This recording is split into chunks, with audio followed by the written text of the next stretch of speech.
Good evening, and thank you for joining me today. In this video, we would like to directly respond to some misinformation being spread by flat earth YouTubers and some others on a topic that falls directly into our area of expertise. This video is not part of a rebuttal, a debate, or an argument. In this video, we offer a challenge, or an invitation if you prefer, to flat earthers making this claim to credibly engage their own conspiracy. By the end of this video, we will offer a direct, easy, and low-cost way for flat earthers and anyone else to test some of the claims made in the flat earth community. And we're offering money to the first flat earther who completes the challenge and proves the claim we say in this video is false. It is not lost on us that this may be a largely futile exercise. Many of the people pushing flat earth are just doing it for attention, and sadly, a response like this gives them exactly what they want. Unfortunately, someone who did not use logic, reason, or evidence to convince themselves that the earth is flat may not be willing to use logic, reason, or evidence to change their perspective. They may refuse to engage, recite scripture, invoke arguments both from and against authority, twist and misrepresent, or even insult and attempt to smear someone speaking against them. We're not going to get drawn into this. As we said, this isn't a debate. But looking at the comments and discussion under these videos, I do see something I believe we can make an impact on. There are legitimately curious people here, asking good questions.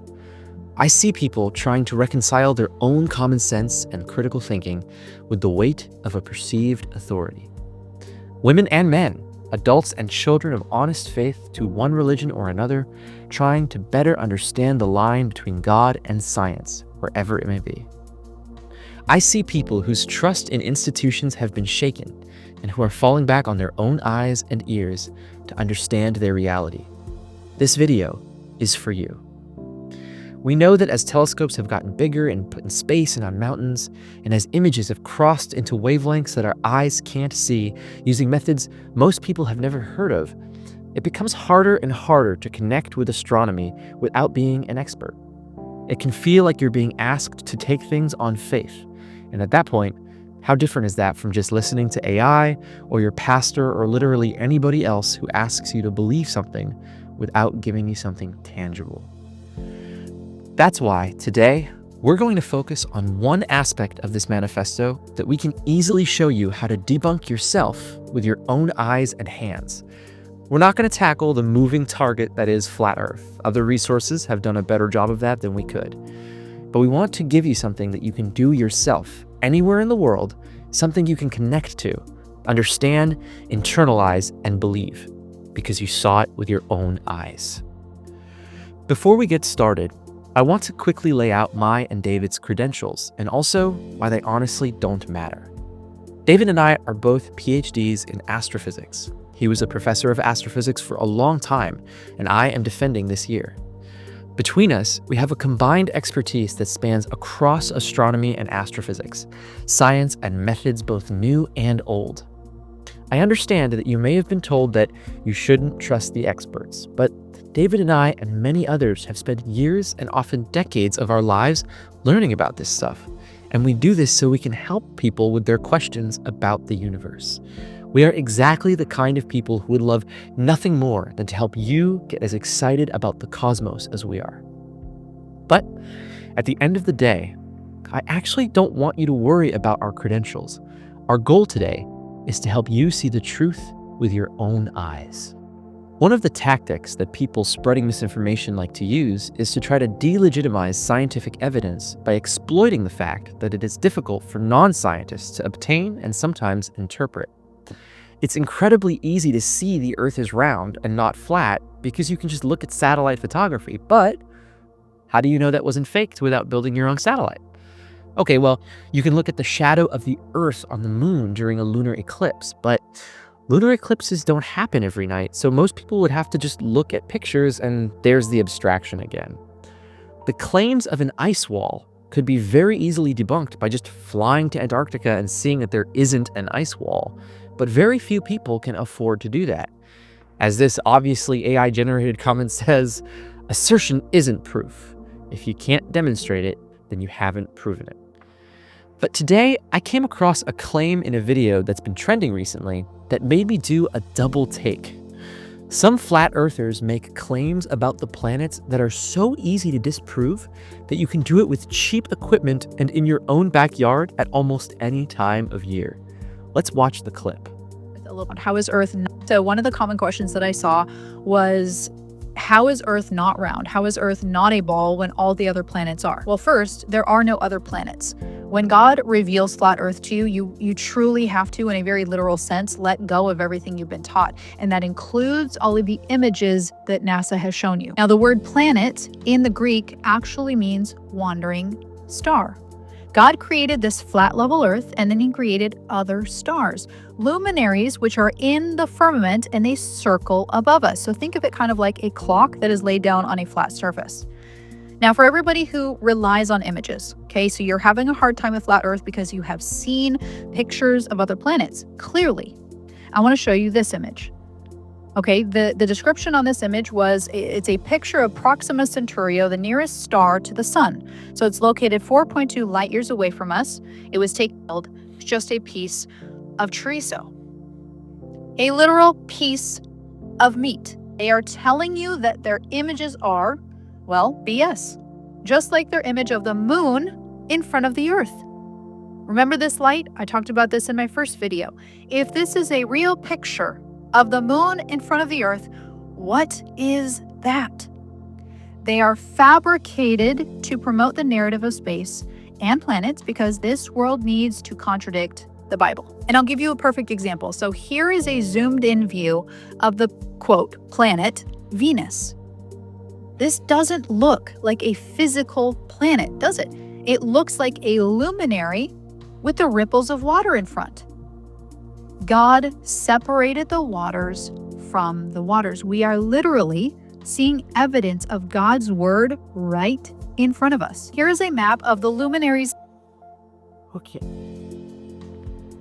So this YouTuber's viewer, Elf22, asks the very fair question, if every planet is round, why wouldn't the Earth be? And the YouTuber's response is, the planets aren't real. There are no planets. So let's review the evidence presented by flat earthers, because it's not just this video, there's lots of others like it that say sort of the same things. So first, the NASA images are fake. As I mentioned before, this is a common weakness of science for flat earthers to exploit. Just call everything fake, and it's hard for lay people to refute because most people are already accepting the NASA images on faith. But NASA images of the Earth and other planets being round is one of the best pieces of proof we have. Now, the second thing is planet meaning wandering star in Greek, and that's proof the Greeks knew that the planets were actually stars as God intended, I guess. But this claim here isn't even correct linguistically. Planetae just means wanderer and has nothing to do with stars, but everything to do with the fact that the planets appeared to wander on the sky to the Greeks. The YouTuber's confusing planeteus with planomenoi asteres, the full Greek expression which means wandering star. And star to the Greeks just meant any point of light. It's not that important, but all this does is kind of lower the credibility of the claim further. This has no meaningful evidence for or against planets and their being round, so I'm not sure what it's really doing in this discussion. Third, the YouTuber then takes a meme made in jest by a scientist not affiliated with NASA or JWST, claims it is an official JWST/NASA communication and image, and then reveals it was a piece of chorizo. This was a joke made by a physicist from France, which is being taken too seriously here, and the physicist himself explained it was a joke. There's nothing to debunk here. This is just the classic twisting and misrepresenting that I foreshadowed above. This is just presenting this as an official NASA image instead of a meme shared on Twitter, and then using it to insinuate that all NASA images are, quote, BS. So for the fourth piece, we're shown an image of the moon and Earth, which is just the YouTuber not understanding how monochromatic cameras work, but it's not related to the planets, so I'm not going to debunk it here. Plenty of other people have done that. And then for the fifth thing, we're shown an image of Venus out of focus and a claim that it doesn't look anything like a planet, which, I mean, is right. It looks like an out of focus planet. This is something we will debunk. You'll be able to see this exact thing yourself if you try out the challenge in this video. But what's being done here is someone's showing you an image of Venus defocused so much the image is dominated by atmospheric turbulence. And this will happen if you take any point light source, whether it's a planet, a star, or a faraway street lamp, and defocus it to that extent, as you can see in this video here. Okay, so these were the primary arguments laid out for the primary claim. Well, first, there are no other planets. The planets are not round and they're not real. They're actually stars that look nothing like the images NASA tries to trick us with. There's just one problem with this argument, one small thing, and really it's not even that big. The problem, of course, is that I've seen the planets, all of them, myself, with my own eyes, through my own telescope. And unlike the ice wall and the luminaries and the claims of propagandists at NASA, the viewers can see this for themselves too, and I'm going to show you exactly how. And I hope that you, the viewer, if you are questioning whether the Earth is round or flat, will see this and wonder, if these flat earthers are wrong about the planets being real, There are no other planets. what else might they be wrong about? So we're gonna debunk the primary claim that the planets aren't round and aren't even real. I've done all these steps that I'm going to tell you myself, and will show you what I got, but I'm also going to tell you exactly what equipment you need to see it for yourself. I've realized that these conspiracy accounts rely on you not wanting to or being able to test any of these ideas for yourself. So I will mention the sort of bare minimum you need to do this, which will be very bare, and then tell you exactly what to do to get more convincing and spectacular results. So some of this will need a bit of equipment like a cheap consumer telescope, but I've seen flat earthers spend tens of thousands of dollars of their own money on experiments and expeditions, so this will be affordable by comparison. For any of this stuff though, if you don't want to or can't afford some of the equipment, that's totally okay. Most cities have an astronomy club or something that would be happy to lend you equipment or even help you use it. So let's look at the first claim that the planets aren't really real. The insinuation, of course, is that the images from NASA of planets like Saturn are fake. The claim is that instead of Saturn being a big yellow gas giant with rings, it's actually this fuzzy, watery blob, which are luminaries, which I think are some kind of holy being. I honestly have no idea. I don't really understand what she's trying to say. Anyway, level one of this is simply going to Best Buy or Costco or any place that sells tech, or eBay if you don't mind buying used, and picking up a pair of binoculars. They're almost always under $100. You can go outside in the evening if you're watching this in the winter, or in the early morning if you're watching this in the summer, and use the app Star Chart to find Saturn. Once you do, look through the binoculars and you'll be able to see a tiny little ball surrounded by a tiny little ring system. You can do the same with Jupiter, and you'll be able to see a little ball with a few tiny dots near it, and these are its moons, which I'm going to take a guess here and say that luminaries wouldn't have, I think. For Jupiter in particular, you can compare to where NASA says the moons are going to be using this website, shallowsky.com/Galilean. And you'll see that the moons are exactly where we predict they will be at any point in the past and future, because they execute perfectly predictable circular orbits around Jupiter. So we've already very easily debunked this idea that the planets are somehow not real with a pair of cheap binoculars. You don't need to trust me. You don't need to trust NASA. You don't need anyone to see this for yourself. But let's get a bit more advanced. The planets aren't real and they're not round, right? There are no other planets. Okay. So what we're going to do next is get a cheap telescope to look at the planets through. This is more accessible than you probably realize. If you have the money to spend, I would recommend at least a 4-inch Schmidt-Cassegrain. I found this one on eBay for around $250 used. I do recommend this one. It's a great one, the Celestron Nexstar 4SE. It has go-to, which will make things very easy if you're new to astronomy, since the telescope will point itself for you. But you don't actually need to go even this expensive. To prove this point, I walked into the nearest Best Buy to me and picked up this telescope, the Celestron 114 AZ StarSense, for less than $200, and even with this, I was able to make some decent images. Personally, I use a bigger version of that Nexstar. I use the 6-inch version, but you don't need to go that big. So, what can you see with these telescopes? Even with just the sub $200 StarSense, you can very clearly see the rings of Saturn and the bands of Jupiter. These are actual images that I made with that telescope straight out of the box. Here's Mars 2, where you can see the red, rusty surface plus a splash of white corresponding to the polar ice caps. Given how easily this can be checked, the claim the planets aren't real doesn't hold up, since you right now can go to a consumer electronics store and pick up a telescope that will show you they are real for under $200. And you can return it if you want. But please, just go outside into your backyard and look for yourself. Don't trust me, don't trust NASA, and definitely don't trust random YouTube personalities. Just trust yourself and your own eyes. That was just with the $200 telescope though. With my 6-inch telescope, which has a really good mirror and better overall optics than the Best Buy scope, I could make these images from my backyard, and so can you. If you look through this telescope, you won't just see vague details. You can see Saturn and its rings in beautiful detail. Look, there's the Cassini division right there, the little black line, which you can see in NASA images too. You can see some of the moons as well. And if you look closely near the back, you can see the shadow of Saturn on its own rings, which would only happen if you had a round planet in the middle of the rings. Isn't that amazing? Let's look at Jupiter now. The detail you can get with the 6-inch is spectacular. All these beautiful bands and storms which happen because Jupiter is a round planet spinning very fast on its axis. Look at the moons, Io, Europa, Ganymede, and Callisto, just like Galileo saw them all those years ago. If you look closely, you can even see the closest moon is casting a shadow on Jupiter, a solar eclipse on another planet. And you can see this from your own backyard anytime you want. If you go back to shallow sky, you can step forward and time and see exactly when any eclipse will happen, so you can plan your observations to catch them. And it's not just Jupiter. Look at Mars. There's so much more detail with the 6-inch. You can see the different surface features almost as if you were floating just outside in orbit. Look at the polar ice cap, which shrinks in the Martian summer and grows in the winter. I mean, this is just so amazing and so accessible. All you have to do is pick up any telescope and go outside and stick your own eye on that eyepiece. No one is stopping you. There's no conspiracy. Don't trust me.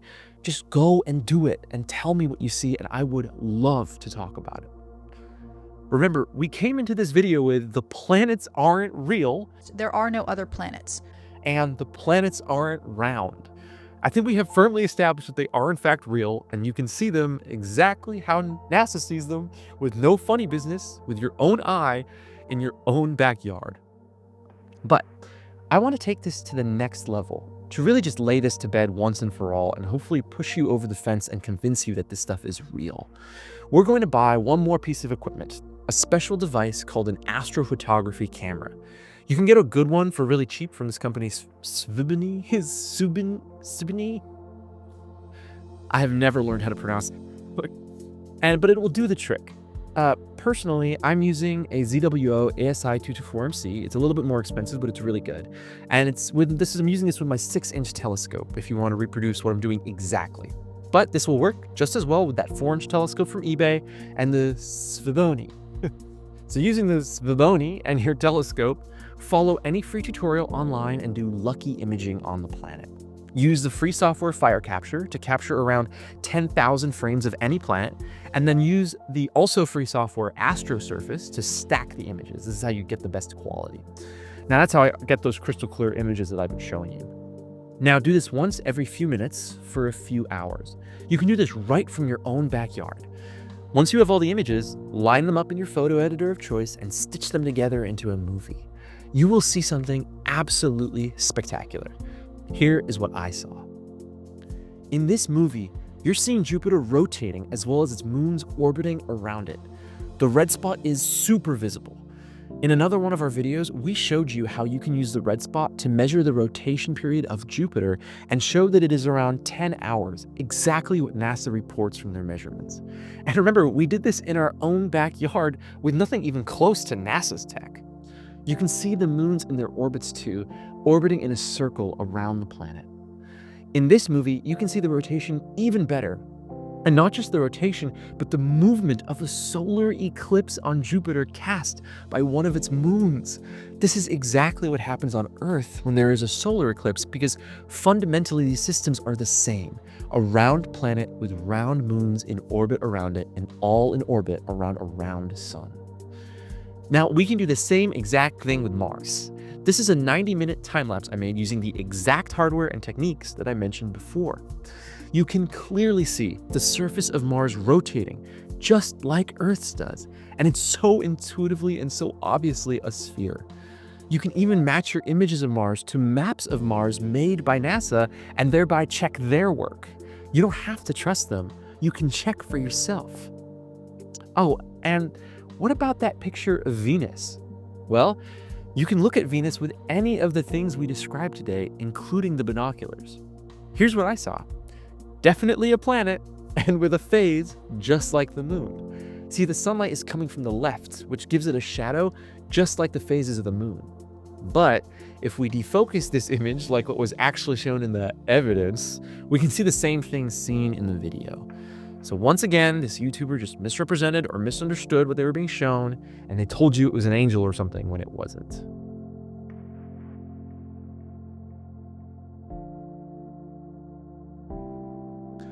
If you're watching this and you're feeling that flat Earth pull, ask yourself what it is you really want. If you're thinking about flat Earth because people around you are saying it and you're not sure who to trust yourself. You can go out and put these ideas to the test.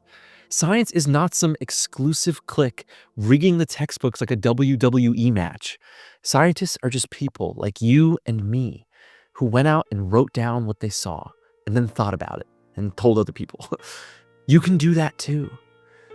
To these flat earthers and anyone who really thinks that the planets aren't real and NASA is lying about those pictures and the planets are actually luminaries, I challenge you to go and do the experiment that I have described in this video.